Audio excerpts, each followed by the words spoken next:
Ça, c'est un concept que j'ai appelé moi la réserve. Alors, c'est quoi la réserve? Vous traduisez hein, selon vos disciplines.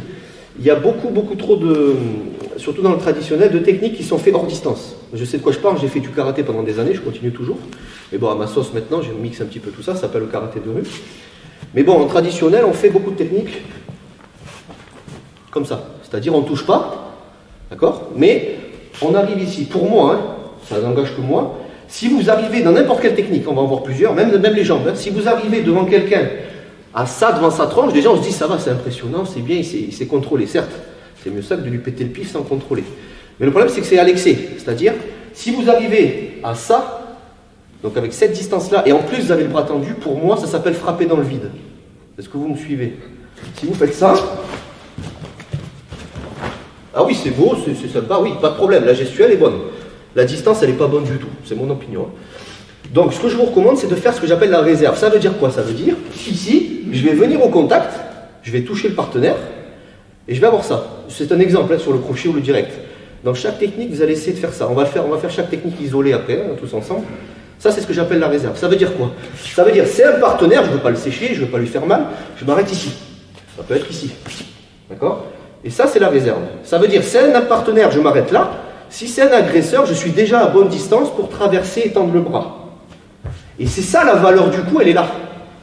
Donc ça, c'est très important à comprendre. Il ne faut pas faire ça. D'accord? Pour démarrer, c'est déjà très bien. Mais bon, très vite, commencez à comprendre qu'il faut s'arrêter avec une distance ici pour être justement à bonne distance. Et ici, après, vous pouvez traverser. Ça s'appelle la réserve. Est-ce que tout le monde a compris? C'est valable dans les jambes aussi. Hein. On voit, mettons en position, voilà. On voit beaucoup de coups de pied écrasants, notamment comme ça. Karaté, on voit ça souvent. C'est très beau. Je touche hein, le genou, hein.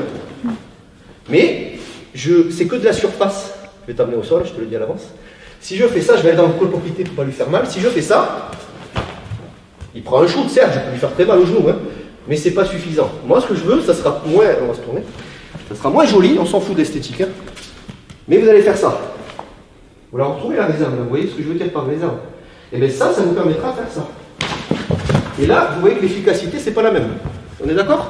Donc il ne faut pas se toucher du bout des doigts, de pied ou de main. Il faut se traverser. Par contre, on n'est pas obligé à chaque fois de se ruiner comme ça, de se traverser à fond. Mais vous devez être en capacité de le faire. Si tu souhaites aller encore plus loin, à savoir décupler tes connaissances en self-défense, devenir confiant et efficace en situation réelle, mais ce que je t'invite à faire, c'est à cliquer juste ici. Formation offerte. Ou encore sur le lien qui est en description juste sous la vidéo. Voilà, j'espère que la vidéo d'aujourd'hui t'a plu et que t'a aidé à progresser un petit peu plus. Quant à moi, je te retrouve de l'autre côté pour commencer ta formation vidéo offerte. À tout de suite.